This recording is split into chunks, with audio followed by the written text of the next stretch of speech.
Hi, this is a recorded lecture for the IB/DP Design Technology. We're looking at topic A3.3.7. This is mechanical systems, pulleys. This is HL content and design in theory. So big picture, you need to be able to analyze mechanical movements in products and their impact in different manufacturing techniques used to produce different products. We're focused on pulleys, so from the IB, belt-driven systems are driven by pulleys. You must be able to identify components of pulley systems, outline how they're used, and provide examples. So first of all, what is a pulley? A pulley is a grooved wheel that uses a rope, cord, chain, or cable to transmit energy and motion. So you can see here that the effort is being pulled this way, it's pulling up a load, and this is a classic pulley system.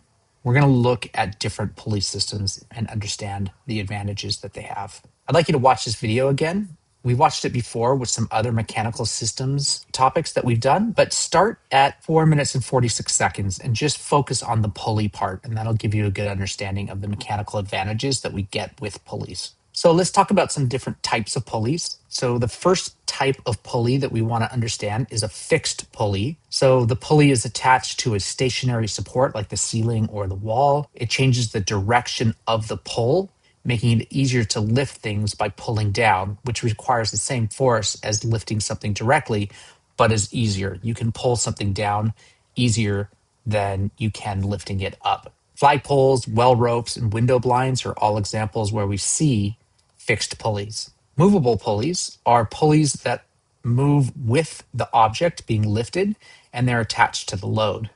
They reduce the effort needed to lift the load. They provide mechanical advantage, but it doesn't change the direction of the force. So you can lift something up with a pulley. It's going to actually give you a mechanical advantage because this fixed point of rope that's attached to this hook is actually taking part of the load for you. So it will reduce the amount of force you need by half, but it's awfully difficult to lift something up like this. So it's not very good as far as trying to lift something because it's kind of an awkward motion. That's where block and tackles come in, or compound pulleys. So this is a system of multiple fixed and movable pulleys. It significantly reduces the force needed, creating a greater mechanical advantage, and it's used for lifting really heavy things. And so you can kind of see what we're doing here is having two pulleys. So this is the movable pulley, this is the fixed pulley. You're going to get the same mechanical advantage that you get with a movable pulley. Remember that a single pulley that is fixed doesn't give you a mechanical advantage other than it makes it easier to pull down rather than pulling up. So you're still getting the exact same mechanical advantage you get with the movable pulley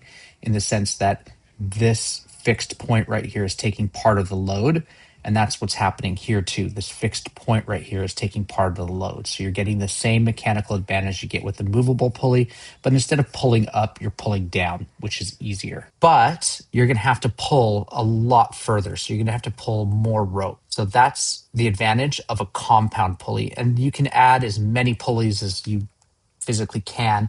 And often they're arranged like this, which is a block and tackle, so that the pulleys are next to each other. And this really gives a great mechanical advantage, and you can lift very heavy loads. But of course, you're going to have to pull a lot of rope in order to lift those heavy loads. A belt-driven system is a drive system where a belt transfers power between at least two pulleys. One pulley drives the belt, the driver pulley, and the other is driven by the belt, which is called the driven pulley. And you can see that right here. This motor and this pulley right here are driving this pulley right here. This is the driven pulley, and the belt is transferring that power between the motor and the driver pulley and the driven pulley, which is the output. So a belt pulley system uses grooved wheels, which are pulleys, and flexible belts, either they can be rubber or nylon, to transmit rotational power between shafts. So you can see that actually here. This is our drill press in the design lab, and there's a motor right here that turns this pulley and it drives this belt. And this is where the actual chuck of the drill press is, and this turns that chuck. So those are the two shafts. There's a shaft here and there's a shaft here. And it's found in everything from car engines. You can see it in industrial machinery with different pulley types suited for various speeds, powers, and applications, and to ensure efficient power transfer, tension, and direction changes. So how do they work? Power transmission from a belt-driven pulley works with the input pulley rotating, which pulls a belt, which then turns the output pulley, transferring that motion. An open belt system, which is like this one right here, this is an open belt system, is going to turn the pulleys in the same direction. A crossed belt system is going to turn them in opposite directions, and a cross belt system looks like this.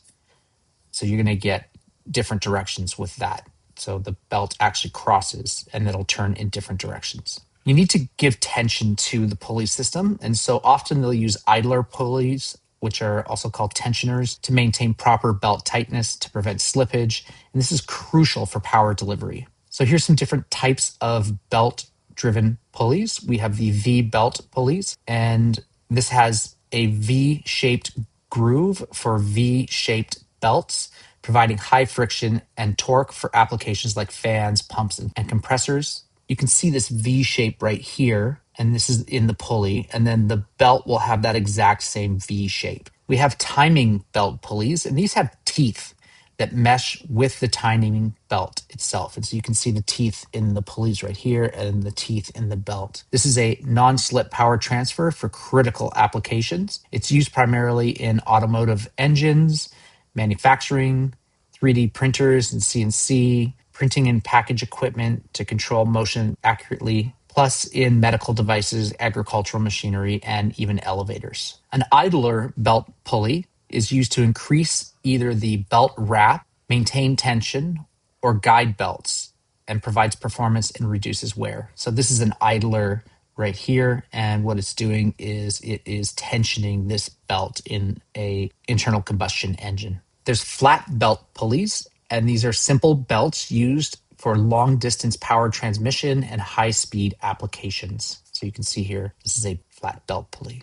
With round belt pulleys, these are used for light loads and when the belt must twist. And you can see here that the actual belt is round. So it's sort of a cylindrical or round shape. And you're going to use those when you have to have a twist. And so you can see here, that's this idea of a twist. And this is going to change the direction of the driven pulley compared to the driver pulley. The last pulley system we want to consider is a chain drive or chain driven pulleys, more accurately called a chain and sprocket system or chain drive. And this uses a toothed chain to transmit mechanical power between two or more sprockets or toothed wheels. There's lots of applications of this. I mean, of course, everybody knows your bicycle would be an example of this sort of pulley system, but also you can think of a chainsaw. This is also a chain-driven pulley or chain drive system. Thank you for watching.